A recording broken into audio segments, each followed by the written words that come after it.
በጥንተ ታሪኳ ካለም ስልጣኔ ጫፍ ላይ የነበረች ተፈጥሮ ሳታጓድል በበረከቷ ያትረፈረፈቻት ምድር ከገጸ ምድሯ እስከ ከርሰ ምድሯ የተፈጥሮ ለጋስነትን በምስክር የምታጸና ሀገር ኢትዮጵያ።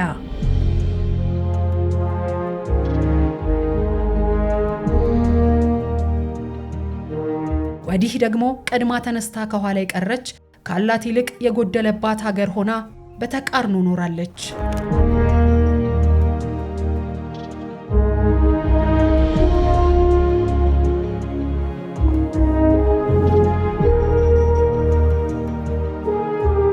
በዚህ ተለዋዋጭ ከባቢ ውስጥ የሀገራችንን ቁመና ስንመለከት አንደኛ ዓለም ከደረሰበት የለውጥና የእድገት ደረጃ አንጻር በብዙ ሩቅ ነን።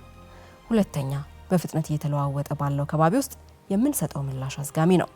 በሀገራችን ብዙ ምርቶችና አገልግሎቶች የሚመረቱበትና የሚሸጡበት መንገድ በሰው ኃይል ላይ ጥገኛ የሆነና በቴክኖሎጂ ያልታገዘ ነው። ዓለም አምስተኛው አብዮት ላይ ቢደርስም ግብርናችን እንኳን እስከ ሌሎች ዘርፎች ጋር ተሰናስሎና ተቀናጅቶ ውጤት ሊያመጣ ቀርቶ አሁንም ራሱን ችሎ መቆም ቸግሮታል። ገና ከባህላዊ አሰራሮች ያልተላቀቀ ውጤቱም ከሚጠበቀው በእጅጉ አናሳ ነው። እርሻችን ከከብቶች ትከሻና ከሞፈር ቀንበር ላይ አልተላቀቀም። እጅግ ሲበዛም በዝናብ ላይ ጥገኛ ነው። የበለጸገው ዓለም ከብዙ ዓመታት በፊት የተወውን የአመራረት ዘይም የሚከተል ነው።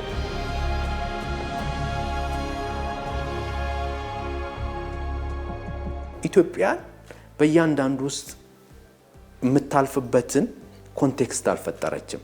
በድህነታችን ላይ የሌላ አገር ቀላቢዎች ነን።